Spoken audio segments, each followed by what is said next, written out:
Okay, guys, welcome back to the show. I'm gonna open with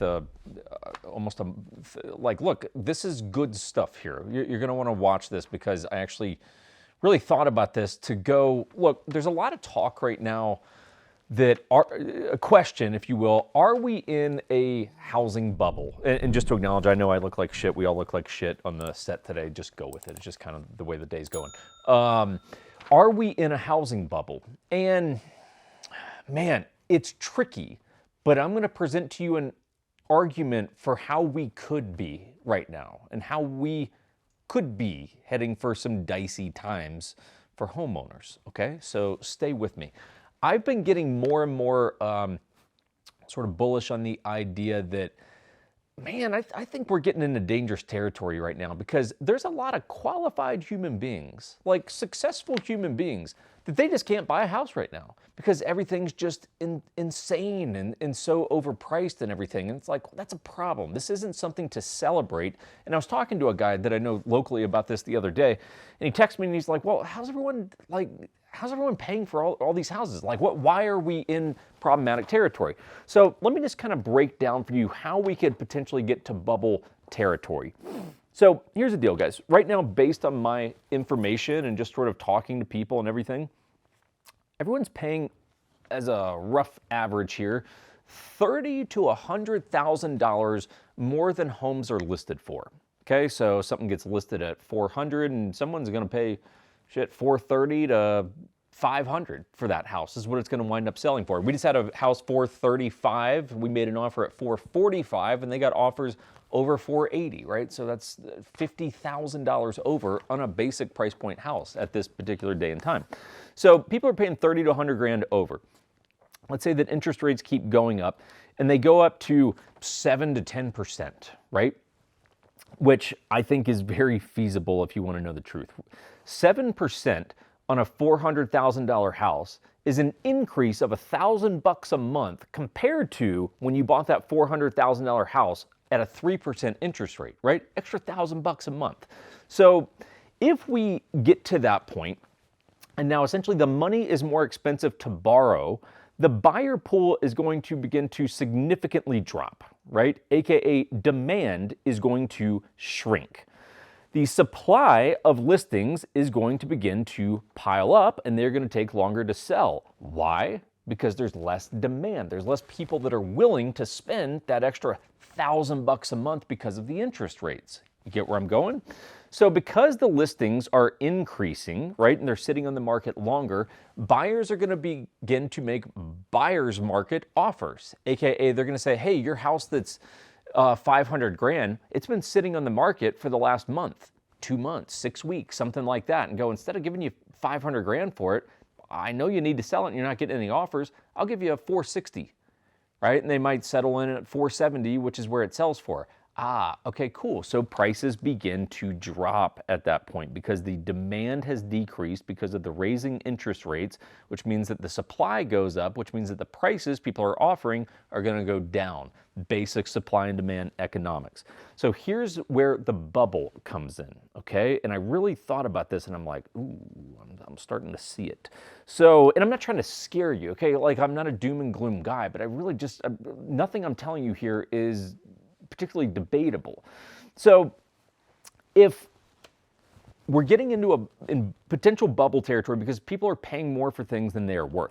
So you have a house that's, let's just say, worth $500,000 at its absolute peak, right? A house right now that's worth $500,000, that is at its all-time high. I mean, crazy inflated prices. It's worth $500,000.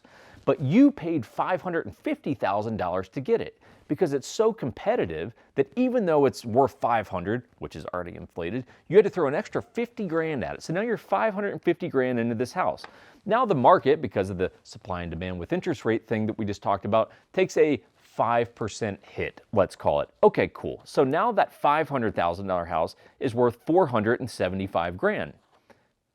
So $475,000 is now what your house is worth. It was worth $500,000, you paid $550,000 to get it. You got a $75,000 deficit. But now what happens? Life circumstances hit. You got to move because whatever, you outgrew your house, you're getting relocated for work, whatever it is. And now you have to sell your house. Ah, shit.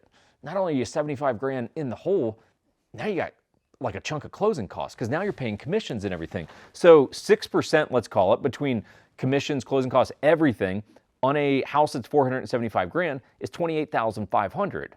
So now you go, shit, we're over $100,000 in the hole on this house because we paid $50,000 more than it's worth. It took a $25,000 price hit because of the interest rate thing, and now I've got 28 grand in closing costs. I'm going to be walking away with, if I sell this, I'm going to walk with $447,000. I'm $550 in. Uh-oh. Uh-oh. That's a problem. That's now called short sales, foreclosures, like people losing their houses if they had to sell it. Now, of course, you could just ride out the storm and be like, nope, we're staying here for 5-10 years until the market rebounds. But what if you can't? Like, what if you can't? What if you lose your job and you simply can't afford your house anymore and you have to sell it? And now you're 100 grand in the hole. Uh-oh. So do you guys kind of see where I'm going with this? Like, I really started crunching the numbers and I go, shit, there could be some dicey stuff coming. And like I said, I'm not a doom and gloom guy. That's not where I'm trying to get you here. So is my advice that you should not buy a house right now? No, it's not. It's that you shouldn't be cashing out your 401k to buy a house right now and paying $50,000 more than something is worth. That's what concerns me, okay? Is to see everyone throwing gobs of money over and above the listing prices to get these houses when the houses are simply not worth that much. And one day this could come back to haunt you. So I still say, yeah, if you want to buy a house, buy a house. I don't have any issue with it. But you have to keep it together. You have to remain a sane person. You can't go, well, fuck it, I'm going to throw an extra $75,000 at the house. This house. Like, whoa. Like, if you have fuck you money, okay, cool. Maybe that 75 grand just doesn't matter to you, in which case, okay, cool, nice to be you. But for a lot of people, it does. And in my opinion, I think where everyone's getting this cash from is they're cashing out their retirement plans. That comes back to haunt you in the long run too. So there's a lot of behavior right now that you really got to pay attention to and go, this is nothing to celebrate right now. I know everyone's excited because they're like, my home's value is going up. As a homeowner, I'm not excited about what's going on right now because I'm not moving, so I'm not selling my house. The money's just monopoly money. It's just theoretical money. So we got to calm down here, guys. Like, I don't want us to get to a bad place, but I'm starting to see indications of like, be careful right now. So there you go. Bourbon, I'm proud of this one, guys. So this was a total find. So this is the Elijah Craig single barrel 18 year.